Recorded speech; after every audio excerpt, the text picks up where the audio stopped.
Habíamos dicho que en esta tercera reunión nos íbamos a ocupar de las consecuencias de la reforma universitaria y su gravitación en la mentalidad de la clase dirigente argentina y americana. Pero antes de ocuparnos de este problema, quería recordarle, aunque malo fuera sucintamente para ser lo más objetivo posible, el último y el primero de los documentos que traje la vez anterior, para tratar de objetivar de la manera más irrebatible cuál es la conducta de esta organización. Habíamos dicho, porque el primer manifiesto, el llamado liminar del año 18, es un poquito largo, los habíamos resumido y habíamos dicho que tenía un nuevo concepto de la universidad, en la cual se suprimía el viejo concepto de universidad que era el tradicional, es decir, se separaba en el edificio del saber el orden sobrenatural del orden humano, por completo. Segundo punto revolucionario era lo que se refería al gobierno de la universidad. El gobierno de la universidad, que tradicionalmente es ejercido por la autoridad jerárquica de los docentes, es reemplazado dentro de esta idea subversiva por un verdadero soviet estudiantil y de egresados, en el cual el número de profesores es minoritario con respecto a los otros representantes. Podríamos decir que hay una subversión de la jerarquía docente, que son las jerarquías naturales dentro de la universidad. Con respecto al espíritu de este documento, habíamos dicho que estaba de acuerdo e identificado con el de la Tercera Internacional. Es decir, 3 negaciones que habíamos demostrado que eran dialécticas. Las 3 era el anticlericalismo, el antimilitarismo y el antiimperialismo yanqui. Y habíamos dicho que fundamentalmente las 2 primeras significaban la negación del ser argentino, puesto que la patria nuestra históricamente se había edificado sobre la iglesia y sobre el ejército. Cuarto elemento subversivo notorio es el que hace referencia a la alianza obrero-estudiantil. Esto es la primera vez que pasa en la historia argentina y que tiene su origen en el manifiesto comunista. Todo trabajo vale exactamente igual. Obreros, estudiantes, jerarquía, cualquiera que ella sea. También recordamos que esta alianza, que acá es un principio, es una declaración en principio, se ha realizado ya en la historia argentina, en el famoso Cordobazo y en el Rosariazo. Es decir, que no solamente es como podríamos decir, doctrina, sino que ya en la historia se ha revelado que ha pasado también a la acción. El quinto elemento que llamaba la atención y que también subrayamos eran los métodos radicales para obtener los objetivos. Y en esta radicalidad, que es la justificación de la revolución permanente para lograr los objetivos, también en esa radicalidad Dios es completamente reemplazado por la sociedad. Y finalmente hicimos hincapié en un sexto apartado acerca de la extensión de ese concepto revolucionario, ese deseo inicial del 18 para que se extienda a toda América. Y nosotros dijimos también que había sido una distinguidísima nombre universitario el que se encargó de llevar la reforma universitaria a toda América, y que es el extinto doctor Palacios. En resumen, podríamos decir, y dijimos, que esa mentalidad reformista creaba una mentalidad, y con esa mentalidad nace una acción, dado que el ser humano, por naturaleza, obra cuando sabe, y sobre todo cuando está seguro de lo que sabe. En otras palabras, dijimos que ya en el 18 se había puesto la piedra fundamental para la verdadera guerra subversiva en nuestro país. Señalamos también, aunque un poquito más precipitadamente, el último de los documentos que yo pude reunirme, que data de fin del año 63, y que es un congreso extraordinario de estudiantes que se ha realizado en la ciudad de Rosario,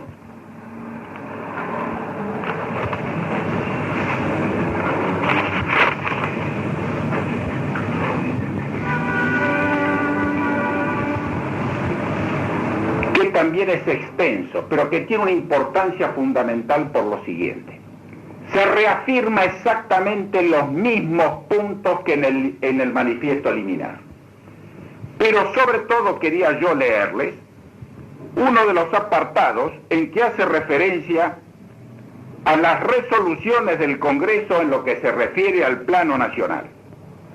Dice así: la ubicación del movimiento estudiantil y demás sectores progresistas de otros claustros, juntos en la lucha del pueblo para cambiar las estructuras viciadas del país, realizando la definitiva liberación nacional y social.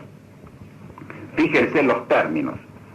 Este término progresista es de un significado especial en todo lo que significa literatura subversiva, y lo mismo que es el cambio para lograr la definitiva liberación nacional y social.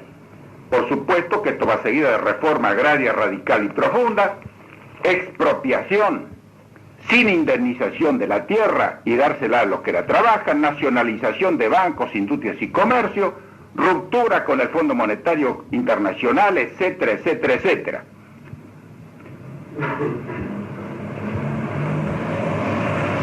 Denunciando así la voluntad de contribuir a la liberación nacional y a la instauración de un verdadero poder popular. En el plano internacional, reconocimiento de Cuba y de difusión de sus conquistas culturales, científicas y materiales.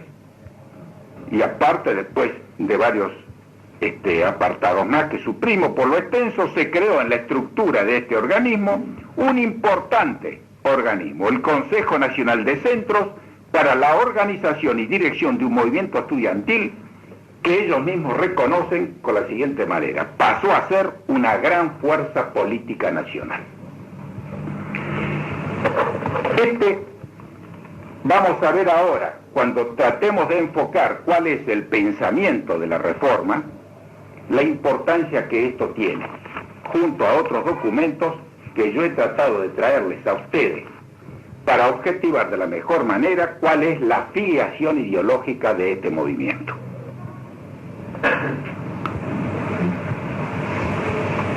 Al respecto, quiero traerle una cita del doctor Riccieri Frondizi cuando era rector de la Universidad de Buenos Aires en el periodo 58 al 62,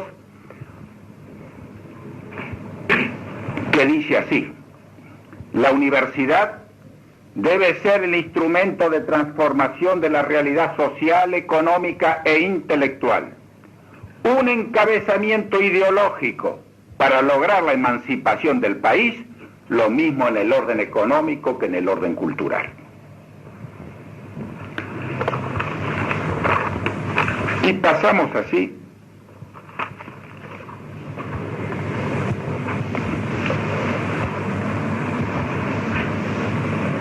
a lo que yo llamo la doctrina de la reforma universitaria. Hemos visto en el manifiesto liminar que estaba prácticamente vinculada a la triple negación fundamental a la Tercera Internacional. Vamos a ver ahora, en las últimas, cómo está adherido en principio a la Cuarta Internacional. En la misma desaparece todo lo que impresionaba como una negatividad, una negación, mejor dicho, para darle un enfoque mucho más amplio y revolucionario.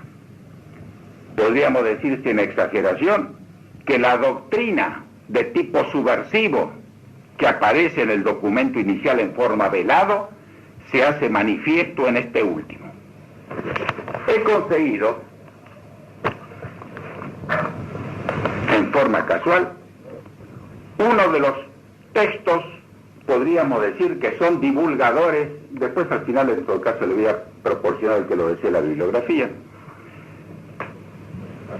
del pensamiento reformista último, que esto es del año 1965.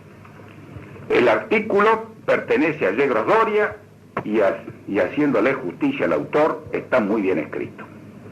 Yo le voy a permitir leerle los párrafos directamente del libro para eludir todo comentario, porque yo creo que de por sí es suficientemente explicativo como para que quede aclarada cualquier duda que uno pudiera tener con respecto a la afiliación ideológica.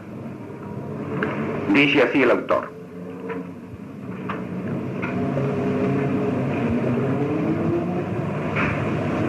el objeto de la reforma es la estructuración de un nuevo Estado en democracia social. Punto suspensivo. Los valores fundamentales propuestos por la llamada generación del 18 pueden resumirse, como hemos visto, en nacionalismo, antiimperialismo, populismo y actitud antioligárquica, laicismo y posición anticlerical, americanismo y antieuropeísmo y democracia y antitotalitarismo. La mostración de lo que se afirma implica la mostración simultánea de lo que se combate. En la práctica, la voluntad de los dirigentes se expresa tanto para afirmar como para negar. Pero dice el autor enseguida, lo que predomina en este manifiesto inicial del 18 es la tendencia negativa. Criticar por lo general es objetar, pero esto no significa crear. Entonces pasa el autor, después de unos pequeños considerandos, a hacer el enfoque actual de la reforma universitaria que se hace en base a la Cuarta Internacional, que como ustedes saben, surgió en Varsovia en el año 46, y en la cual se hace hincapié en toda la propaganda en los nacionalismos, tendiendo de esta manera a borrar los viejos fantasmas que tenían un poco intimidad a la gente de la hoz y del martillo, y entrar solapadamente con lo que todo el mundo quiere, que es el sentimiento patrio. El primer elemento que se pone de acuerdo en esta explicación es la posición nacionalista.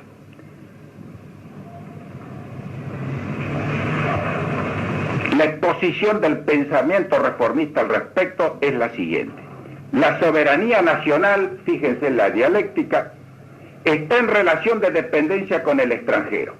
La independencia política esconde un colonialismo de tipo económico.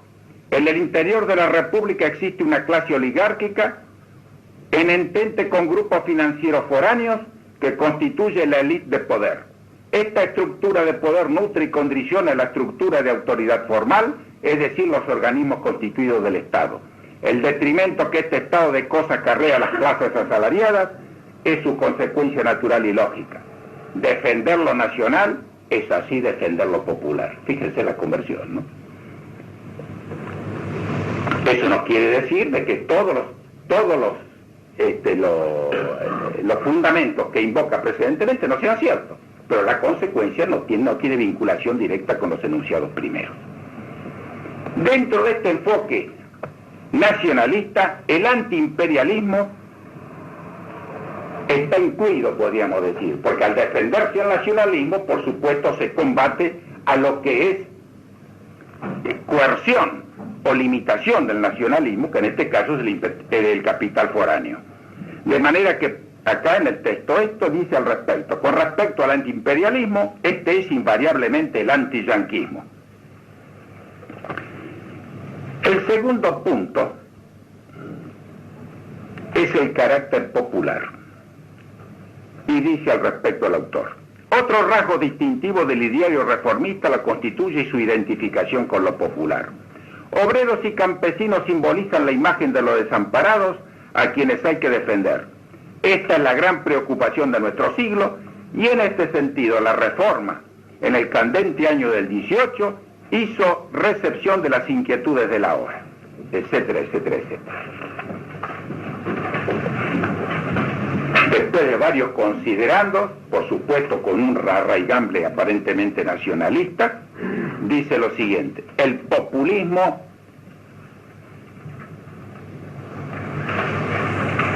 para ser más detallado. En este caso la dimensión cuantitativa es vertical y en profundidad, porque la lectura de un solo autor escuela es capaz de absorber la mayor parte del tiempo disponible. Los que se adhieren a una ideología sin conocerla a fondo se empeñan solamente en el conocimiento de la misma. En el reformismo es donde se prevalecen los marxistas, hoy divididos en línea Moscú y la línea Pekín. El populismo es por consiguiente para nosotros uniclasista.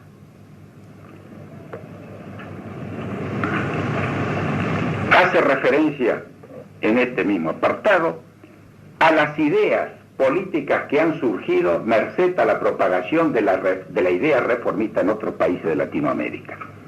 Se las voy a enumerar a título de simple conocimiento y son los siguientes: la que ya conocen, el APRA en Moscú, en Perú, Acción Democrática en Venezuela, Partido Revolucionario Febrerista en el Paraguay, Movimiento Nacional Revolucionario en Bolivia, Partido de Liberación Nacional en Costa Rica, Partido Revolucionario Dominicano y etcétera.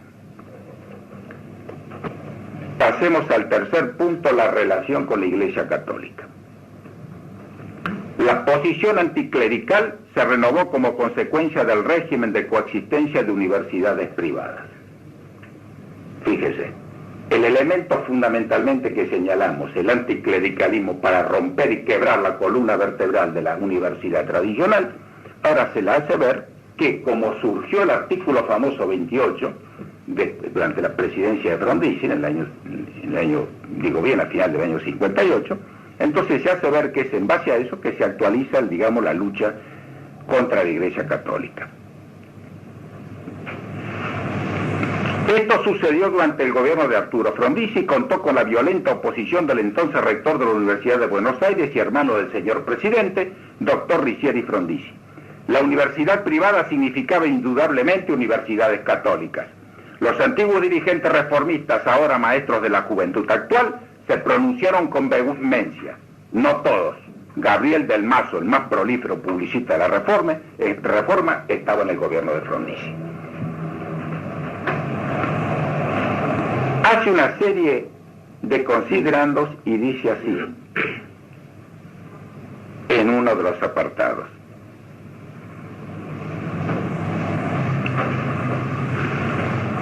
la libertad para que la universidad reclamada, así como la conciencia que en la universidad se formaría, debían de fundirse para dar al joven la conciencia libre, que es la vida y alma de una verdadera democracia.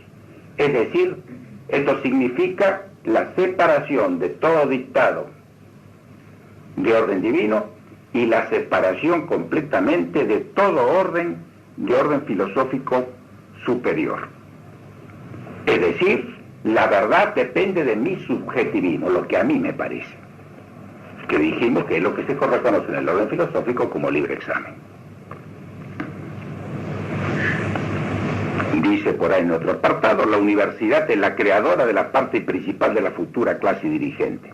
Y al final, después de un ejercicio dialéctico un poquito forzado, dice, se puede ser católico y ser reformista. Esto alude a los católicos que, sobre pretexto de perseguir las mismas finalidades sociales que pudieran estar indirectamente contenidas con el dogma católico, se afirman en una unidad táctica y se olvidan finalmente los católicos del punto de partida, que es el pensamiento verdaderamente religioso originario. Otro rasgo característico de la Reforma, y con este es el cuarto y último, es el americanismo. El americanismo reemplaza al viejo Latinoamérica. Latinoamérica es reemplazado por el americanismo. Y dice lo siguiente: el desarrollo más acabado de esta idea se dio con la idea dada por el APRA con la teoría del pueblo continente. Pueblo continente, en oposición a Latinoamérica. He querido traerle y sobre todo dar lectura original porque este es el último de los libros que se han publicado y que tiene el beneplácito, es decir, el plácet de lo que es esta organización. Y coincide exactamente lo mismo con este otro, que es del doctor Horacio Sanguinetti y Siria, Alberto Siria, que fueron dos delegados de la Federación Universitaria, en la cual se confiesan los autores extremistas y que actualizan la doctrina exactamente de igual forma como yo se lo acabo de narrar.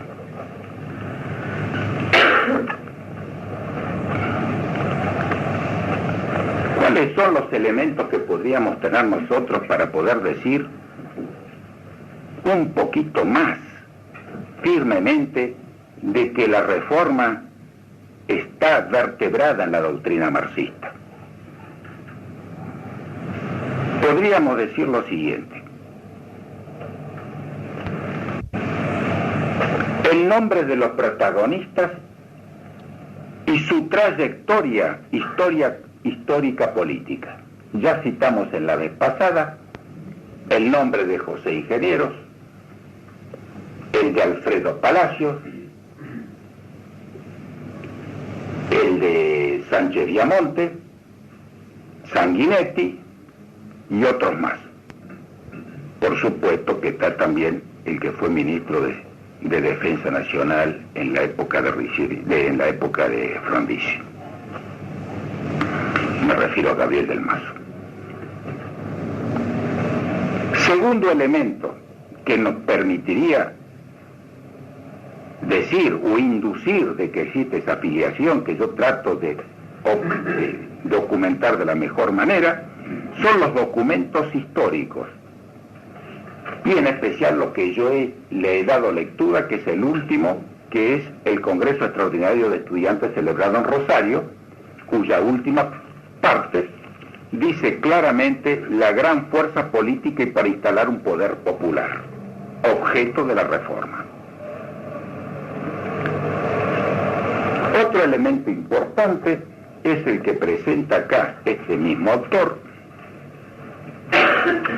en su página 74, y que dice: de 1955 a esta parte el movimiento coincidió con la consigna de dos partidos políticos. Fíjese que acá acá está todo perfectamente clarito, ¿no? Y desenmascarado.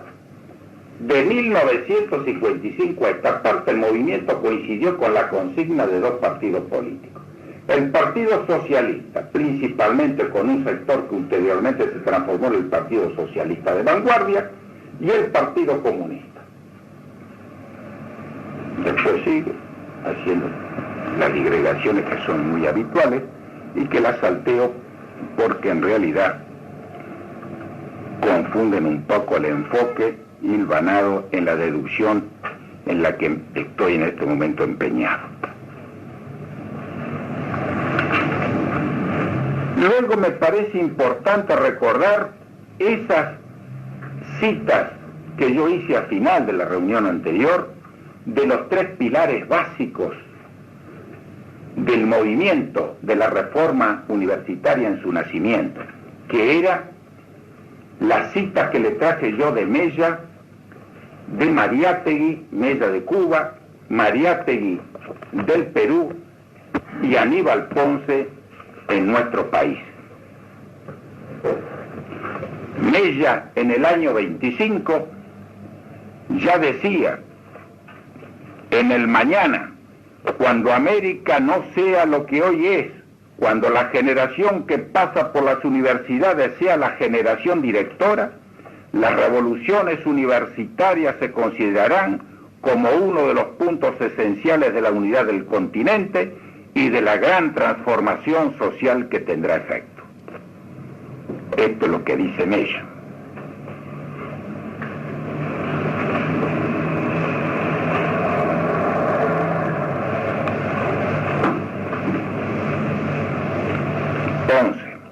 En el año 35 dice lo siguiente: en la nueva universidad el hombre libre exige como condición primera la transformación radical de esa sociedad sin alma. Hagamos nuestra la palabra de Engels: el proletariado sí es el heredero legítimo de la cultura humana. porque siendo la única que no aspira a perpetuarse como clase, puede por eso asegurar al hombre la plenitud de su desarrollo. La tercer cita, hay otra más que no quiero ser un poco pesado, quiero leer la de Mariátegui, que es del Perú. En el año 28,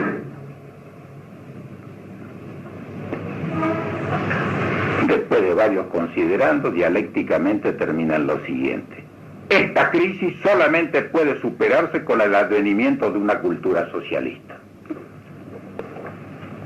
De manera de que ya son varios los elementos que tenemos para ir pensando de que es esta ideología la que vertebra el movimiento de la reforma universitaria. Pero todavía, como si esto fuera poco, vamos a ver después, cuando enfoquemos ahora cuál es la proyección que ha tenido la reforma universitaria en los diversos ámbitos de la vida nacional y americana, vamos a ver en detalle con citas también objetivas que voy a traer a ustedes, cómo es que se manifiesta en forma imbatible de que la reforma universitaria persigue fundamentalmente un fin político, subversivo y de tipo marxista.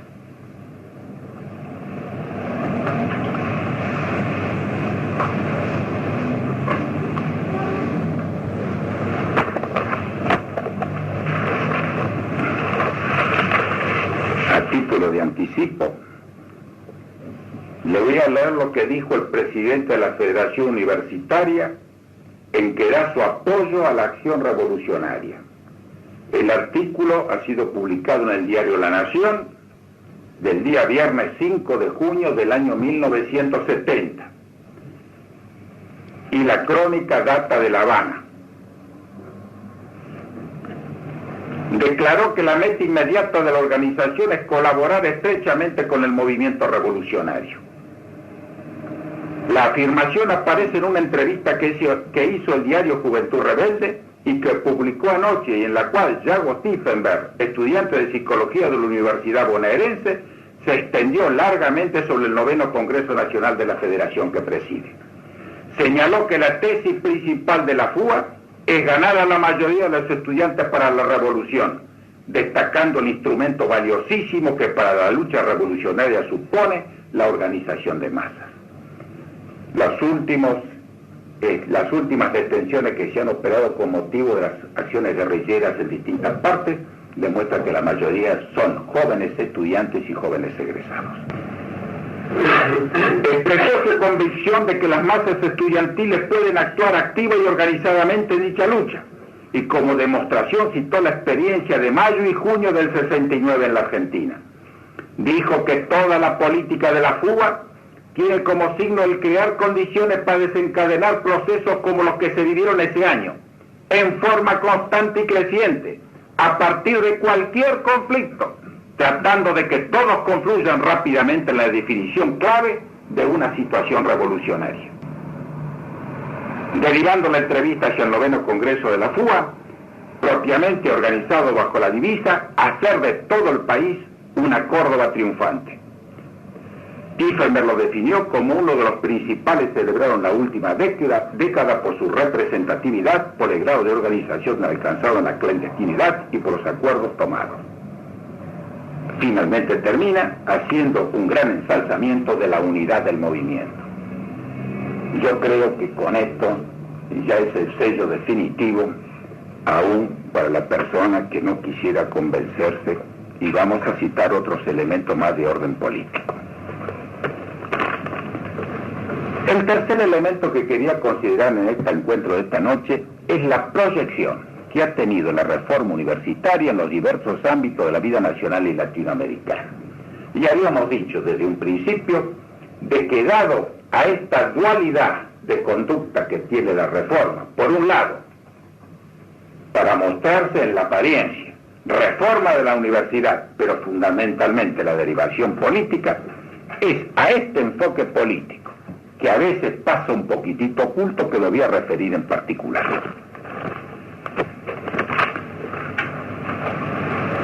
Todo todo lo que vamos a decir de nuestra patria es lo mismo que viene ocurriendo en toda América Latina desde hace más de 50 años. Primero, es evidente que la conducción de los partidos políticos más numerosos o de mayor resonancia popular han sido y son conducidos por universitarios formados en el espíritu de la reforma del 18. Sin exageración, y a título de noticia ultra fresca, anoche estuve en una reunión que resultó ser política en el estadio de Boca Juniors, en la cual altos representantes del radicalismo local se expresaron y se reafirmaron como reformistas del 18.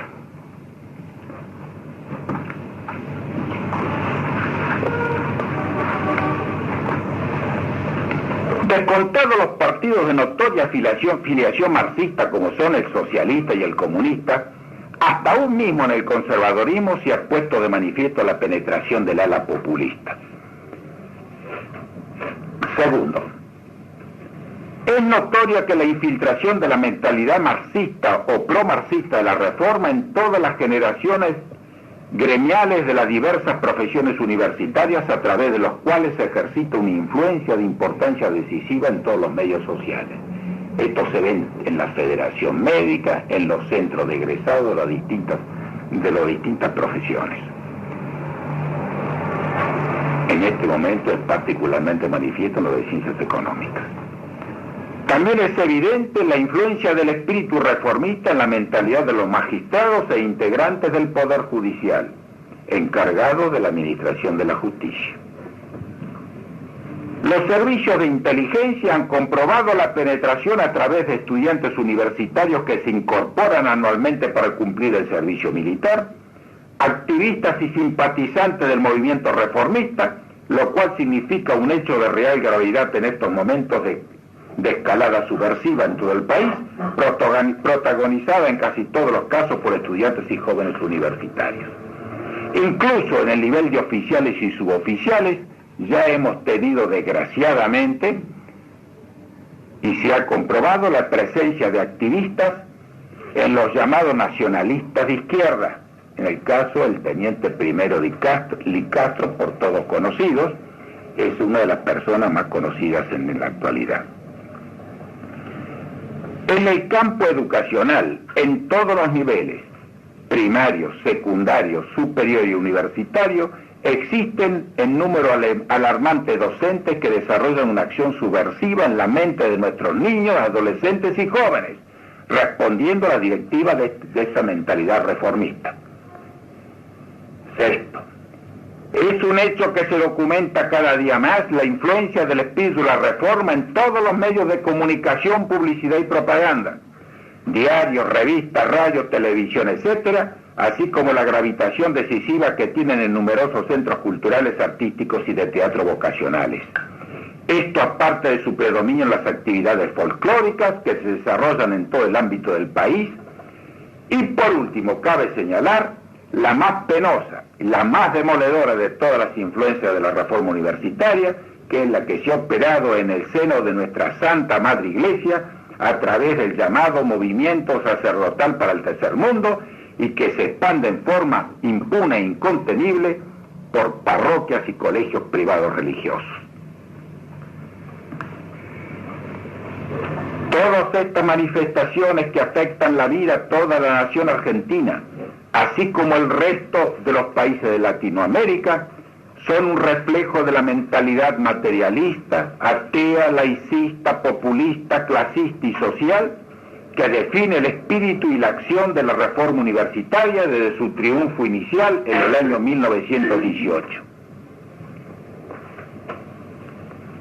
Respondiendo a la consigna de Lenin de que el comunismo debe estar siempre donde está la masa, se comprende fácilmente la razón por la cual en estos últimos años la prédica de la acción subversiva de la reforma universitaria se mueve a la sombra del movimiento peronista o justicialista, que aparece hoy como una vanguardia de toda agitación universitaria y en la unión con las fuerzas masivas de los obreros organizados.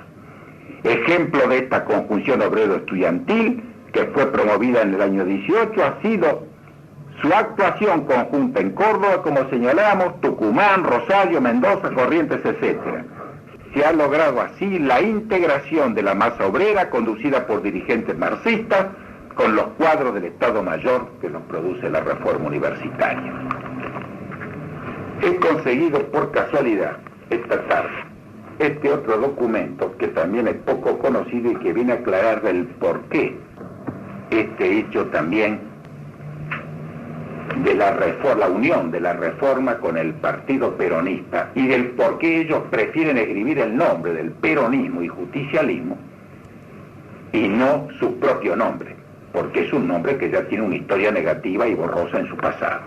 Es este pequeño documento que se llama, editado en el año 18, publicado por Victorio Codovilla, con el título del significado del giro a la izquierda del peronismo. Esto es un informe que hace Codovilla, 62. Esto es un informe que hace Codovilla al Comité Ejecutivo Central del Partido Comunista de la República Argentina y que yo no dudo en llamarlo que es uno de los documentos más serios que tenemos en nuestra historia política de los últimos años. Hay que hacer honor la seriedad con que está escrito. No hay ninguna opinión personal. Está todo documentado en diarios o publicaciones comprobadas, nacional e internacionalmente. Esta especie de convenio o acercamiento de unión táctica entre peronismo y comunismo se opera después que se anularon las elecciones de la provincia de Buenos Aires de Allende. Y como ustedes recordarán, fueron los dos partidos juntos a una puja electoral en el año, no me acuerdo si 62, fin de 62 o principio del 63. Le digo esto porque no nos debe de extrañar de que ahora la reforma universitaria se presente en todos lados como peronista. Por lo menos en el seno de mi facultad ya se han sacado los otros letreros y los que predominan son estos.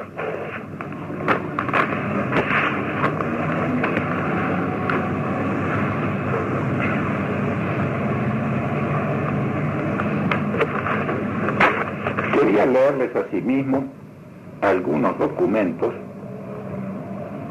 pero creo que uno se me ha escapado, no sé dónde. Uno es el de los sacerdotes del tercer mundo hablando de las proyecciones de la reforma. Este apareció en La Nación el 22 de agosto de 1972. Córdoba.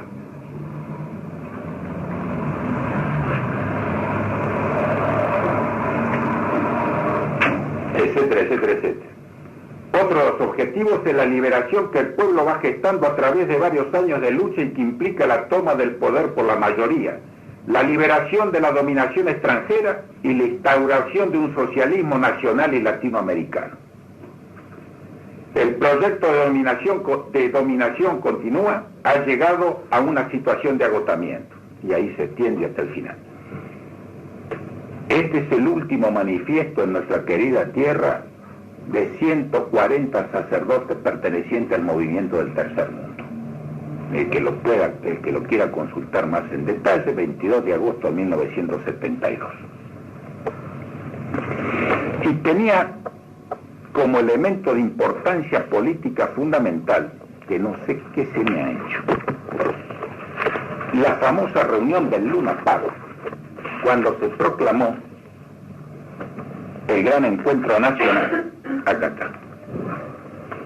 En el Luna Park tuvo lugar un acto político. Nació el día 17 de abril de 1971. Viene a hacer la proclamación del Encuentro Nacional de los Argentinos. Le voy a decir los discursos finales porque es muy extenso. Yo les recomiendo que lo lean porque esto no tiene una sola línea de desperdicio. En los discursos finales se escuchó luego al dirigente del radicalismo del pueblo, doctor Roberto Caviche, quien afirmó que mientras el gobierno llama diálogo para el acuerdo nacional, nosotros llamamos al acuerdo de los argentinos para lograr definitivamente el poder para el pueblo. Agregó, el pueblo tiene conciencia de que debe de luchar para quebrar la dependencia que ata al país a los intereses y monopolios, y elogió al gobierno chileno del doctor Allende. La Argentina, añadió, debe impedir que se transforme la Argentina, etcétera, etcétera, en una nueva Bahía de los Cochinos. Finalmente dijo, la respuesta del pueblo es esta, que el gobierno se notifique de que el pueblo argentino no admite más daños ni más trampas electorales. Partido Radical del Pueblo. Finalmente, el último discurso fue el que pronunció el ex jefe del Comando Táctico del Justicialismo, el doctor Jesús Esporto. Afirmó que el encuentro marca la necesidad de que el pueblo argentino recupere sus derechos perdidos y el patrimonio nacional enajenado por los intereses extranjeros. Señaló que la lucha será larga, pero que nada impedirá que todos los demócratas se unan para lograr la liberación nacional.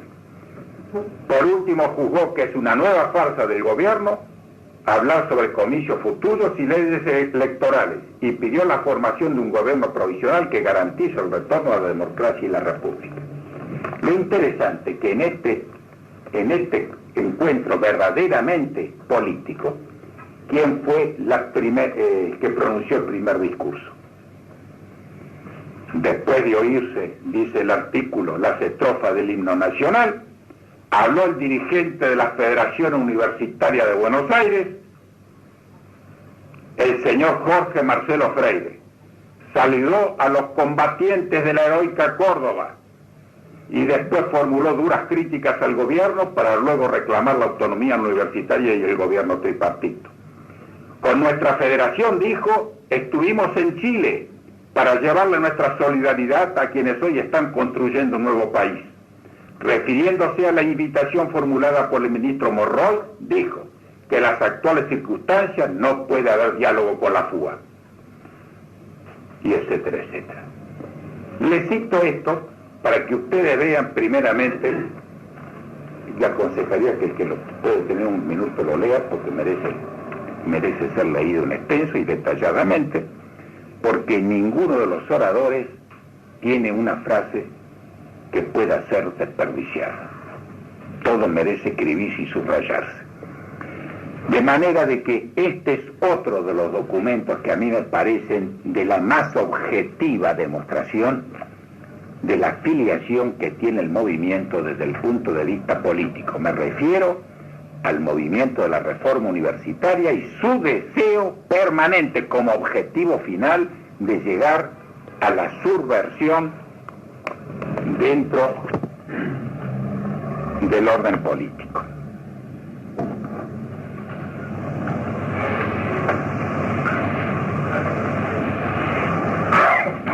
Y entonces uno, una vez que está compenetrado del movimiento,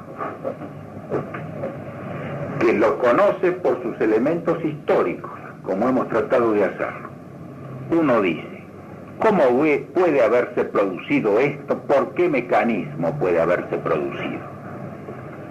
Y entonces me gustaría volver acá a lo que dijimos inicialmente en nuestro primer encuentro hace 2 semanas, acerca de las concepciones de la vida y lo que había significado en el orden revolucionario de la inteligencia esa mutación de una interpretación de la vida a la otra.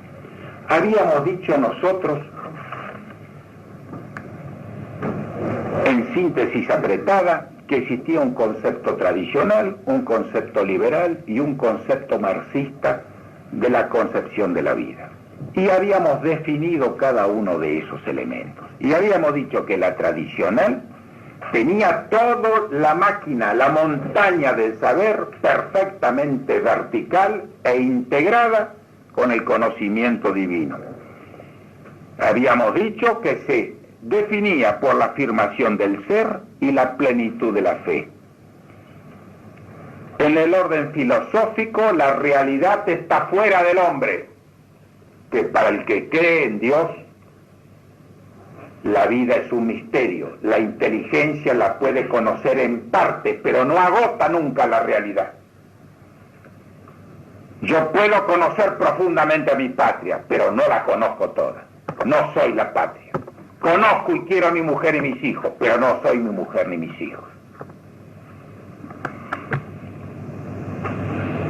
Filosofía del ser y lógica de la identidad. Cada cosa es lo que es. Y en el orden moral que hemos citado, este concepto tradicional es lo que nos enseñó a través de nuestros padres y abuelos la práctica de la virtud y de la fidelidad hacia todo lo que es indiscutible: Dios, patria, instituciones intermedias, familias, etc.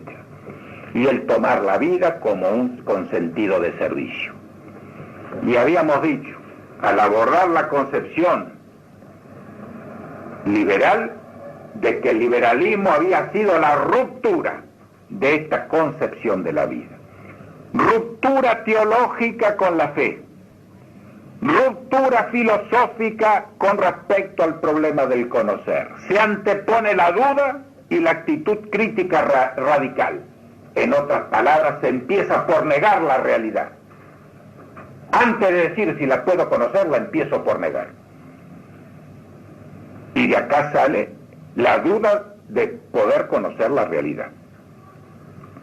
Filosóficamente decimos que se trata de un subjetivismo de la verdad.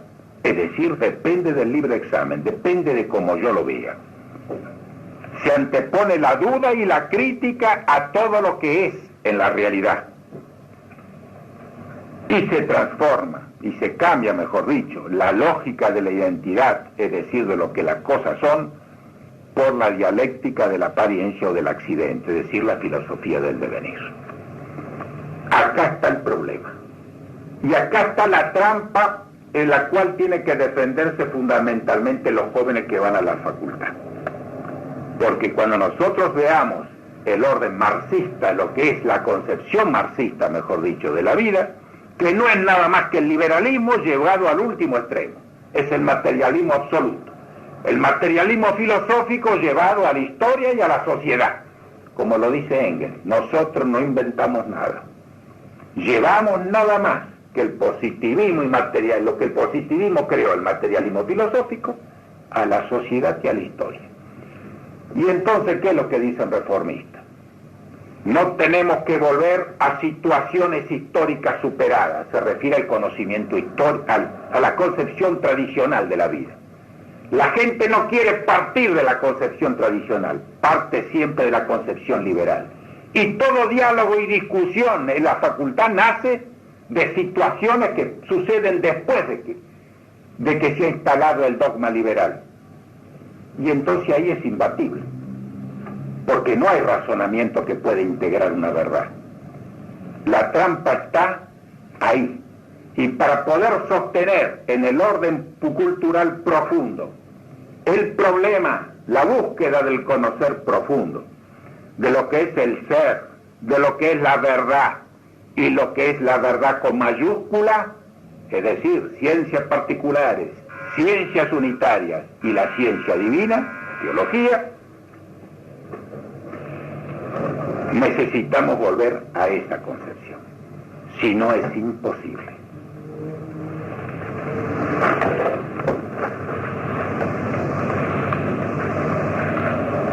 De manera de qué mentalidad tendría que tener el estudiante para poder defenderse. Primeramente, tener una concepción firmísima de lo que es la educación de nuestros padres, de nuestros abuelos y de nuestros próceres nacionales. Y empezar por discutir lo que es indiscutible porque es verdadero. Problema de revelación y problema del conocimiento, que es un problema un poquitito más hondo, pero que puede hacerlo.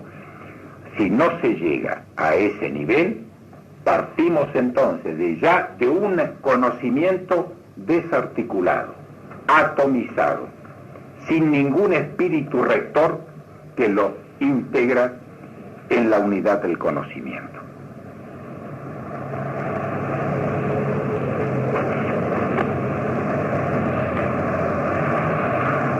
Vista así, y a título de resumen, vuelvo a insistirle, la reforma universitaria promueve una mentalidad que nace de donde ya acabo recién de señalar, materialista que se realiza después en la sociedad universitaria y para llevarla después a la sociedad civil y política. El método doctrinario es la dialéctica y la táctica es la violencia.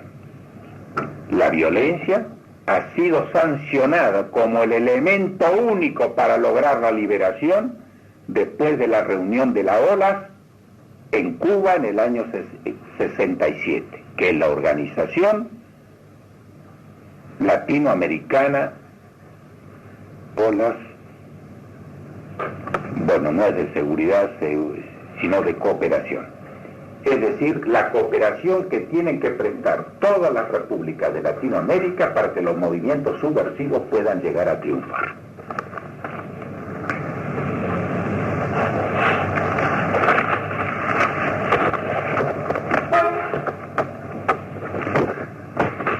De esta manera, señores, estamos en condiciones de poder abordar, a título de resumen, sobre lo que debe de ser la universidad, que es el motivo que nos ha congregado.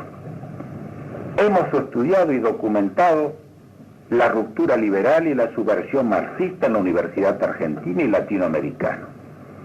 Vamos a referirnos ahora a lo que debe de ser la universidad al servicio de la verdad y del bien de la patria, que junto con la idoneidad profesional constituyen su razón de ser. La universidad es el reflejo y debe ser el reflejo mental, la imagen viva, la idea del universo, de ahí su nombre, universidad. La realidad de las cosas y su origen y su orden inmutable están íntima y vitalmente presentes en la verdad de la sabiduría revelada, en las ciencias y en las artes. La universidad es el universo del alma que conoce. Trasciende así la vida de la ciudad cuyo objeto y perfección es el bien común. La universidad es para el hombre ante todo el ser, el mejor ser y la perfección de esa naturaleza en la sabiduría. Su misión primera y principal es la formación del docto, de ahí viene el doctor, del verdadero doctor, el que posee un verdadero saber universal.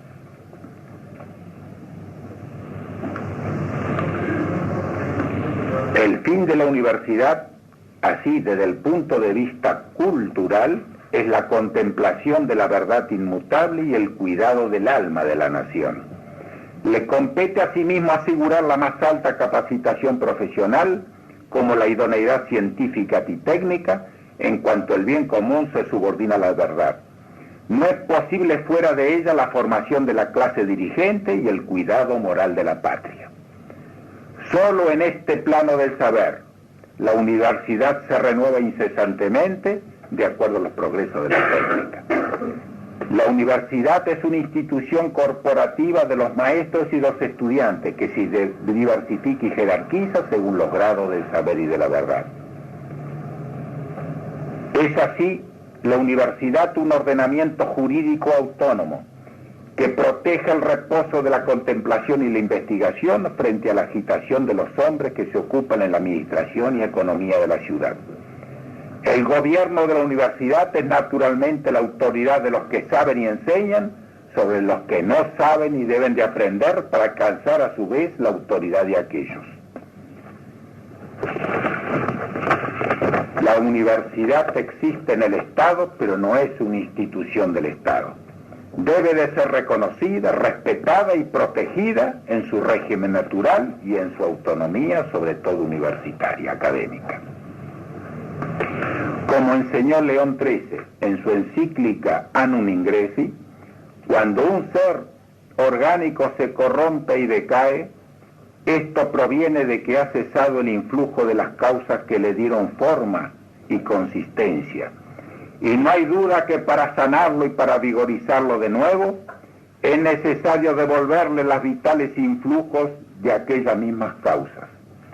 Ahora bien, en el loco intento de emanciparse de Dios, la sociedad civil, y digo acá de la universidad también, Rechazó lo sobrenatural y la revelación divina, sustituyéndose así a la vivificante eficiencia del cristianismo.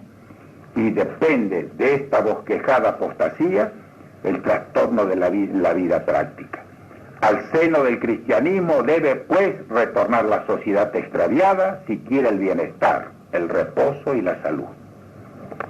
Y dice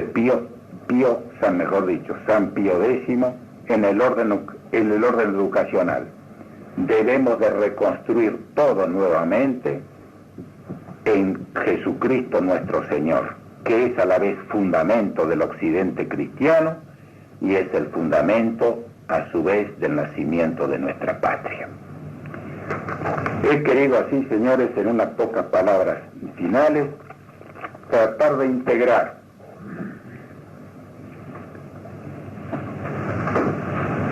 el motivo de estos encuentros en viernes sucesivos, sobre lo que es la universidad y sobre lo que debería ser la universidad. Hemos tratado de hacerlo en forma un poco abigarrada, es cierto, en algún momento a lo mejor un poquitito aparentemente confusa, pero el tema es un poco largo. Es difícil, muy difícil, juntar mucha bibliografía y reunirla de la mejor manera. A los más interesados, a los más jóvenes, yo les diría que esto no es nada más que una carta de presentación, una curiosidad, una invitación para que a su vez traten de profundizarlo. Traten de profundizarlo porque acá se cumple también el viejo dicho popular que por cualquier camino se va a Roma. En el orden del conocimiento pasa exactamente lo mismo. Hay que tomar cualquier hilo, pero no dejarlo. Tomarlo vivamente. Y a medida que uno toma ese hilo, se le presenta un nuevo nudo. Y cuando nosotros no nos damos cuenta, el nudo se ha transformado en una soga. Y en un momento dado reconstruimos todas las dudas que yo tenía. Quien les habla, para poder llegar a este conocimiento pleno que yo en pocas reuniones he podido vertirles, me ha costado años. Años para buscar bibliografía, años para comprenderla profundamente, porque hay una verdadera literatura revolucionaria que no es fácil tampoco habituarse a ella. Por eso es que yo ahora ya entré de despedida, porque es la última reunión que tengo con ustedes, es que no me quedaría nada más que decirle una cosa. Sean jóvenes, sean universitarios, sean argentinos, pero para reafirmarse en todos estos principios que yo le he dicho, traten de ser profundamente curiosos, pero sin nunca extraviarse de lo que es el ordenamiento de la vida intelectual integrada en conocimiento humano con la fe de la revelación. Nunca acepten una tesis humana, por segura que ustedes la tengan, si no la han sometido a la antítesis, o a decir, ¿qué me dice la revelación divina? Úsenla como un elemento de contraprueba, y de esa manera no se van a extraviar nunca. No solamente cuando se refiere a la universidad, sino cuando, siendo ya un poquito más grandes, se integren a la vida amorosa de familia y tengan que satisfacer preguntas de hijos, preguntas de amigos de los hijos.